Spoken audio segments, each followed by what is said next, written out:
Hello, in this video I will show you what could be one of the causes if you have a problem with the headlamp high beam on your Opel Corsa D. One of the causes could be a blown fuse or a relay, so here in the video I will show you the location of the fuses and relays for the headlamp high beam. Before I show you the location of the fuses, first I'll show you how to test the fuses, if they're good or bad. I'll show you how to test the fuses using a multimeter and a test light. First, I'll show you how to test the fuses with the test light. For this purpose, we need to turn the ignition on. This is the test light that I'm using. We need to attach the cable of the test light to battery negative or somewhere on chassis ground.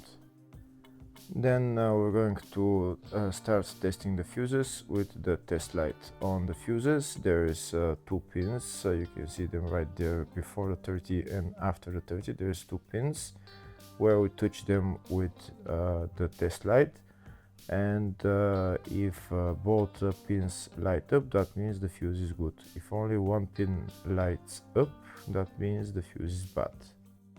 Sometimes none of the pins light up, that means that there is no power going to that fuse.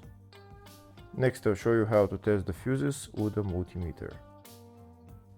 This is what the fuse looks like. You can see that contact in the middle that is connecting to the 2 pins.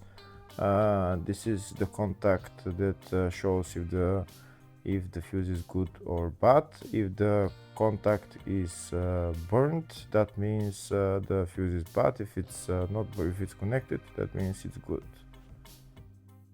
When we test the fuses, we should measure resistance with the multimeter. So when we turn the multimeter on, we should turn it to 20k ohms. When measuring the fuses, the resistance should be very close to 0. We'll start now testing each fuse. First, we'll touch both cables together of the multimeter just to see if it measures resistance. You can see there is no resistance in the cables, but it measures 0 ohms.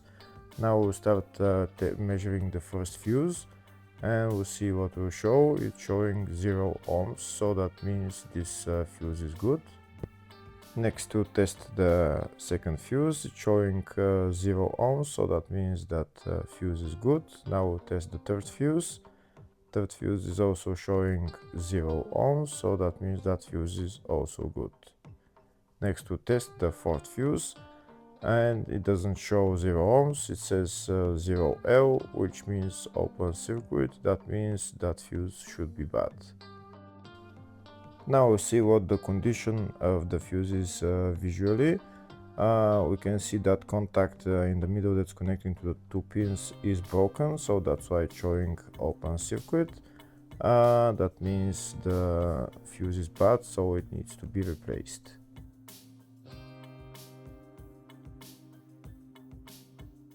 Next I'll show you the location of all the fuse boxes on this Opel Corsa D. There is 2 fuse boxes in the engine bay area.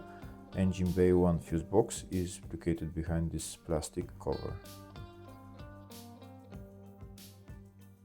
The engine bay 2 fuse box is located just on the battery behind this plastic cover. That's it right there.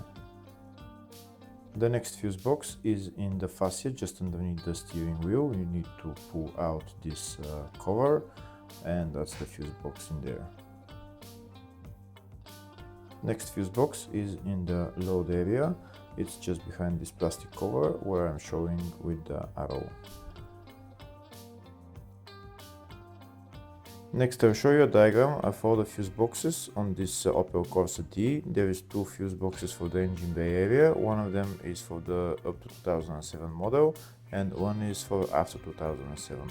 There's also a fuse box in the load area, fascia and engine bay 2. Next we'll show you the location of the fuses and relays for the headlamp high beam on this Opel Corsa D. Fuses are located in the engine bay fuse box. First I'll show you in this type of engine bay fuse box, and the relay is number 10 relay. Fuse is F40 and F41 fuse.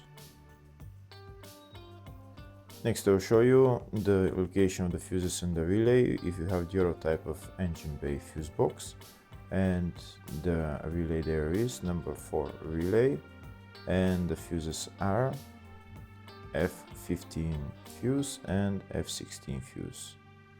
Hopefully the video was helpful. Please like and comment on the video and subscribe to the channel. Thank you.